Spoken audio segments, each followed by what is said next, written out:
He was the first African to cross the Atlantic unsupported. That meant spending 76 days alone in a 7-meter rowing boat, crossing 5,500 kilometers of ocean. Now that wasn't enough for Peter van Kets. One of the world's greatest living adventurers went on to reach some of the highest, driest, windiest, coldest, wettest, most beautiful and most miserable parts of the planet.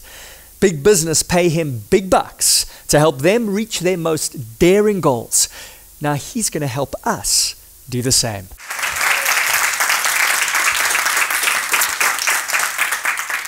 Success. We all want it. But what does it look like? I've met many people in my life and I've worked with many businesses, and I can tell you that not one of them wants to fail. We all want to succeed. So over the past few years, my business and I, as a team, have gone out to try and study what are those significant characteristics and significant predictors of a person's ability to succeed. And we have come up with a little formula, and I'm going to share one or two of those things with you now. So we've studied books, we've studied academic papers, we've looked at different individuals, and we've learned from them. But mainly, we've taken the expeditions that I've been on, and we've taken some of those critical lessons and put them into that process as well. As a professional adventurer, I've been to, as Justin said, some of the highest, driest, windiest, wettest, most beautiful, most miserable parts of the planet.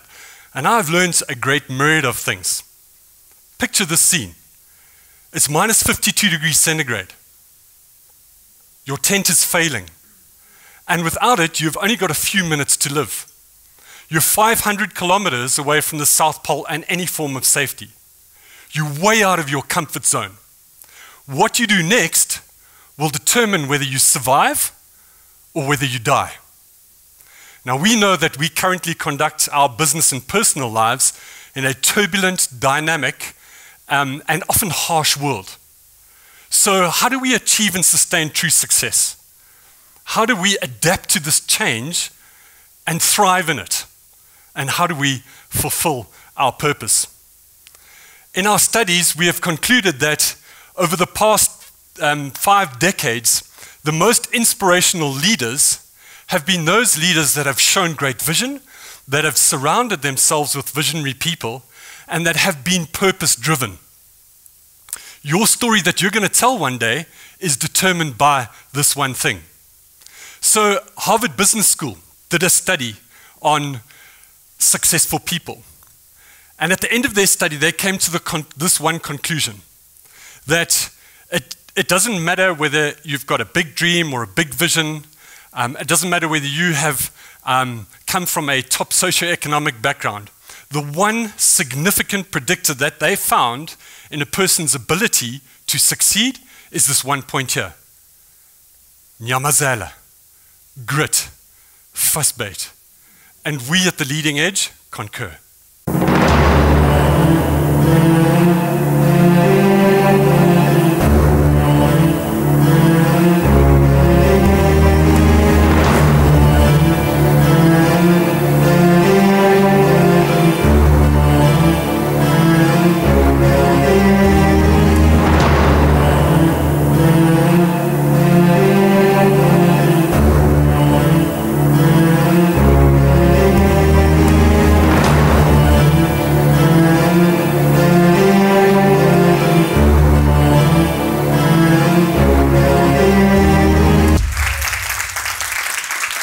Welcome to Gurus. Thank you, Justin. Good to be here. Yeah.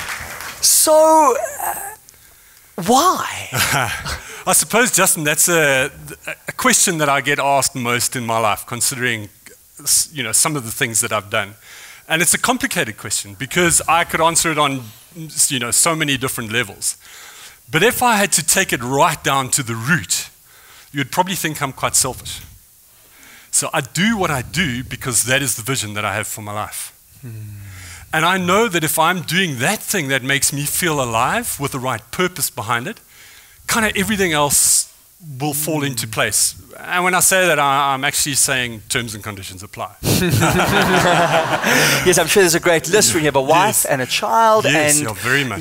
There's a lot to lose here. Yeah, so motivation. for instance. So kind of picture the scene again. So you're sitting on your sled, you're in the storm, it's minus 52, and you don't know what's going to happen in the next few minutes. And so what motivates you to get up, to move, to survive?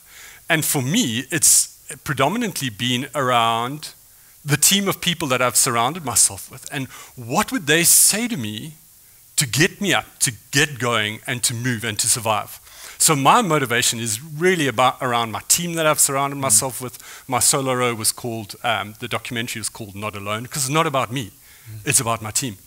And so obviously the most important parts of my team are my wife.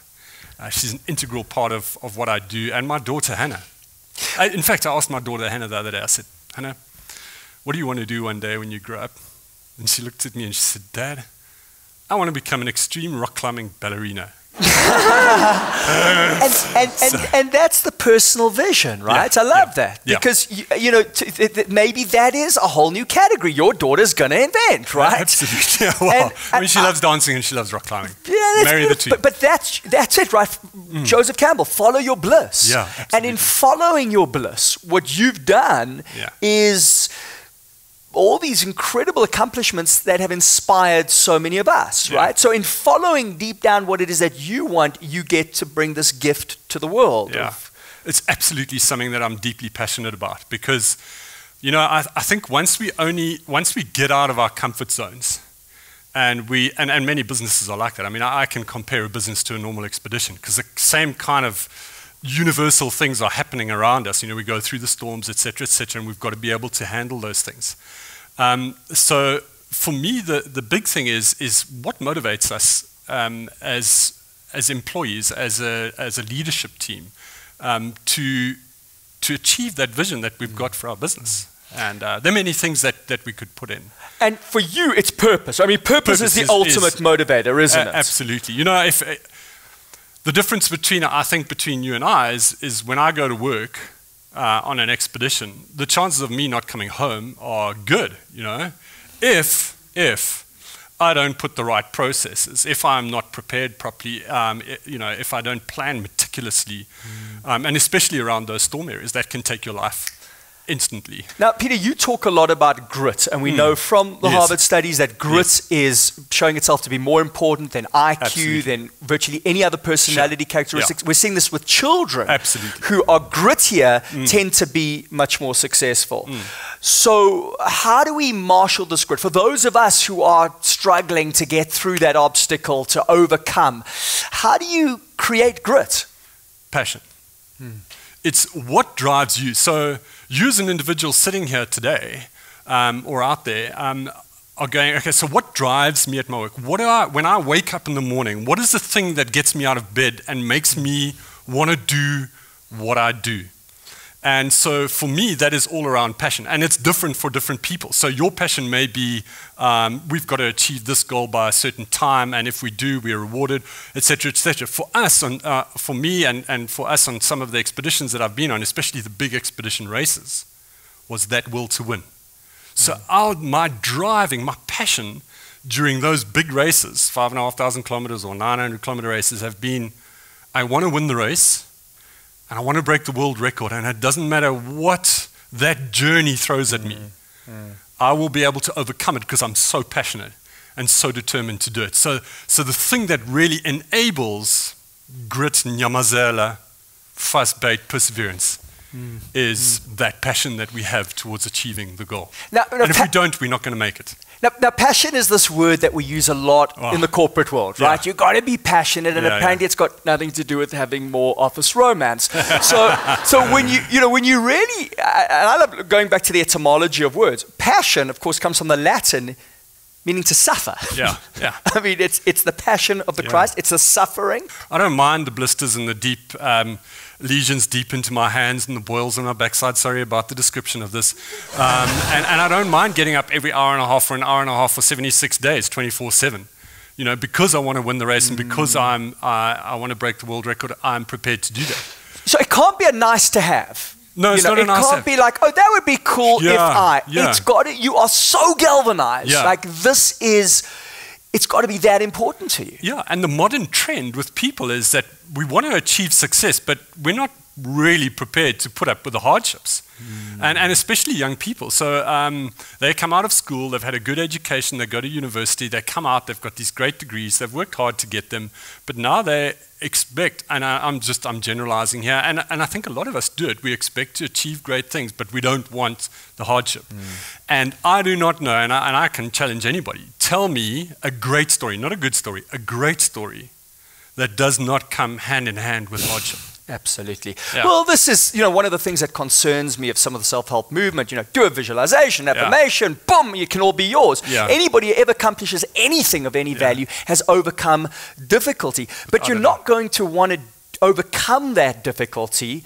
Anders Ericsson, the 10,000 hour rule. I mean, it's 10,000 hours to get really great at anything. You're not going to do that because it's tough unless you're really passionate, unless you really want it. It can't just be because, that would be nice, it might pay me a good salary, right? Yeah, absolutely. That's just not enough. That's not going to cut it, no. It's got to be, it's got to be a personal and a professional thing. They are extremely linked to one another. So if we're passionate about something, we've got to be passionate about it in both our personal and professional lives. They are ultimately linked to one another. The way we work at home has a direct influence of what we do at work and vice versa. So what would you say to anybody out there saying, I'm not an adventurer, I'm in a kind of a bit of a dead-end job, it's not that exciting. I mean, how am I supposed to summon passion and a sense of purpose for this? So find that thing that you're good at. Yeah. And find that thing that you perhaps love. And then once you found that thing, it may not happen now. I mean, some people only get it in their 30s, 40s, even later. Take Colonel Sanders KFC. Was in his 67, I think, when he decided, actually, I'm passionate about chicken. Imagine this that. show is not brought to you by KFC. Yeah. So I would generally say to them, go and find that thing that you're good at. And then find that thing that you're passionate at. And then just pursue it and never, ever, ever, ever give up on it. Oh, man. And look at the expression on the face when you discover it. Yeah. Look at the expression on the face when you have to go through all that suffering and hardship and difficulty. You come up with a smile on your face because you're doing what you love. Yeah. And it's not all about hardship. I mean, there's amazing things that happen as well. And we could sit here all day talking about it. Well, of course there's amazing things because you've discovered your passion. Yeah. You've found what you love. Thank you, that's the lesson for us. Well, I think that's what we all should be seeking out. It's that thing that makes us feel alive. Peter van Kets. And then just pursue it. Thank you for inspiring us to Absolute find pleasure. the thing that makes us alive.